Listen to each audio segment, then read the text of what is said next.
Hello, welcome to Santa Monica Auctions. I'm Robert Berman. This is our 35th year of holding auctions here in Santa Monica. We started on Main Street and in 1984 holding the auctions from our little gallery, which was opened in 1979. This is sort of a special auction because we are downsizing a bit right after this. But we've put together a pretty amazing auction which will be held March 3rd, Sunday, coming right up in a few days. But unlike other auction houses, we do take very special, rare, and exciting pieces the last minute. So besides the great selection of art that we already have, just a few moments ago, on consignment, we have this original Keith Haring subway drawing, which was drawn on Christmas Day, 1983, and was taken off the subway wall at Penn Station that same day by Claire Joseph, who is a quite known LA art intelligentsia person. And she has kept it in her collection until today when she brought it in for me to sell in this auction. I showed Keith Haring, I brought him to LA in 1986 for the Andy Mouse show, and I later showed him on in 1989. But for me and for many of the collectors, the most important historical works that Keith ever did were the original subway drawings, which he did from only in the early 80s. And this was at the end of his period of doing these in 83 of Christmas. And on Christmas he decided to do the radiating Madonna with child. And the child is very much reminiscent of his very iconographic radiating babies. And it was snowing that day, and because it was so cold at Penn Station in the subway, that Claire, who was at UCLA at the time, was able to just rip it right off the wall. And of course, here it is archivally framed. What's really exciting about this piece, there was a street show curated here a few years ago by Gassman, excuse me. And in that show, he chose this piece along with a large retina drawing to be the frontispieces for the exhibition. So when you walked into the Beyond the Street show, which was really remarkable, this was the piece that sort of talked about it all and was the beginning of all of the street art that has come since. So we're very proud to offer this coming Sunday at 1 o'clock at Bergamot Station.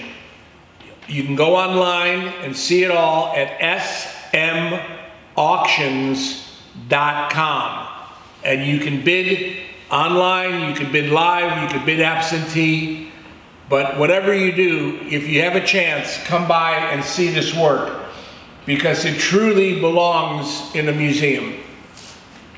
And speaking of museum quality, cutting edge art, David Hockney, who has, I think, brought more money at auction than any living artist, back in the 80s, this is from 1989, did something revolutionary. He sent out faxes to his friends with instructions on how to put together a drawing through this newfangled process of a fax machine.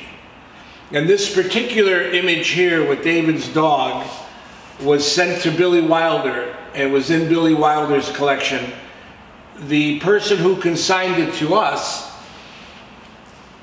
first brought it to me in pages, but I said that would be kind of hard. Let's try to put it together. So with the instructions and with the signature here of David Hockney, he was archivally able to mount it.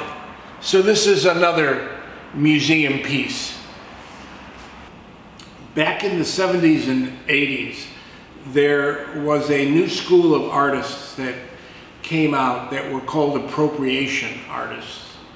And Elaine Studevin, Mike Bitlow, Sherry Levine are artists that, out of the school, made art that was either exactly like or very close, or using some kind of humor to show the art that was already made. This particular painting here is by one of the top appropriation artists of the 20th century. His name is Mike Bitlow.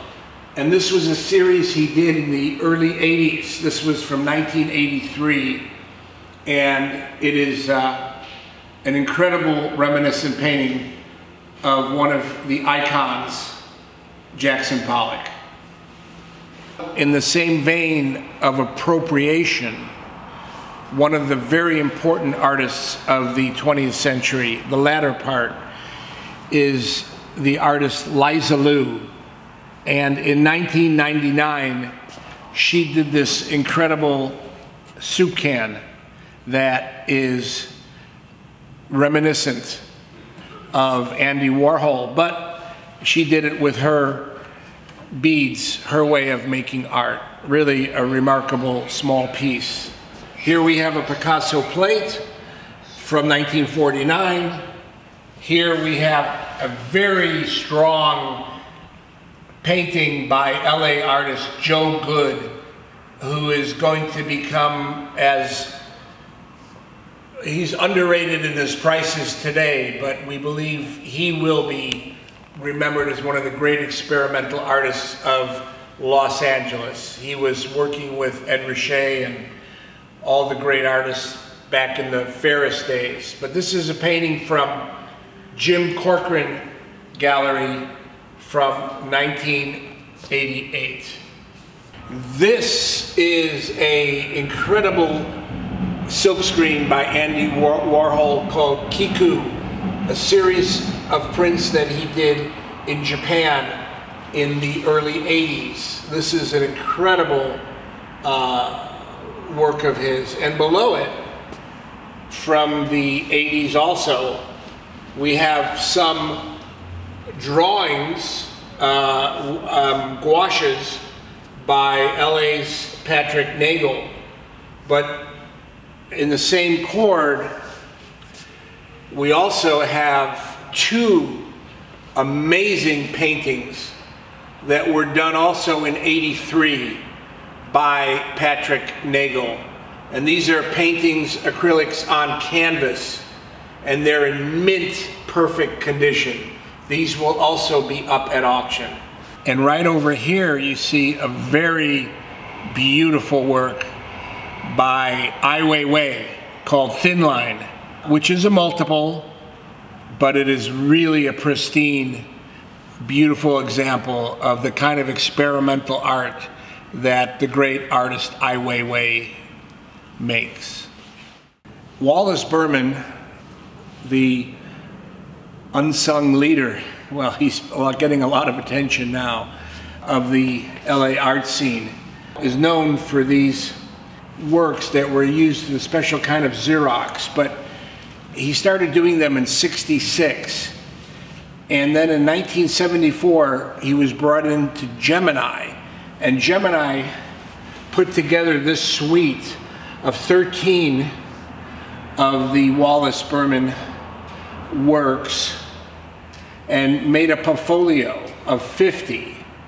So there's 13 individual sheets, and this is number 1 of 50 of the Radio Ethereal series. So it's 1966, 1974, and It's a very rare, very interesting set of works by Wallace Berman. So this is our photography section. The photography will be mixed through the auction, but we have some really amazing works by Ruth Barnhart, Jeff Charbonneau and Eliza French. We have a John Waters. We have an incredible Dennis Hopper. We also have 2 serigraphs that are very rare by Dennis Hopper. But this is one of his most famous photographs that were shot in '63 and then printed later in 2010. We also have 2 very important works by Alex Prager that I was involved with early on, and these are very sought after rare works from 2007. And the most important work, Ellen, from 2007 also, which is a remarkable piece from her series called Polyester. We also have Frank Horvat, William Klein, Thane Hawks, an incredible William Eggleston, works by Harrell, a lot of lesser known artists, but also in the photography we have the complete series by Robert Heineken called Retroversal that was done in 1989. It's in the original box in pristine condition, the complete set of which there are 12 Cibachrome photographs. So we have 2 great works by Jeff Koons. We have the white puppy vase with the original box, and we also have the red puppy plate in the original box with the holder in beautiful, perfect, not touched by human hand condition, which is very important. And along with the Keith Haring that I spoke about, we have the whole series of the Valley that Keith Haring did with William Burroughs back in 1990, right before he passed away. And there are, I believe, 16 original etchings in the box. So it's really a very rare and beautiful set in perfect condition by Keith Haring and William Burroughs. So please go online to smauctions.com and you can check out the whole auction. We really have some amazing surprises and amazing artwork. And I hope to see you at the auction or soon thereafter. Thank you.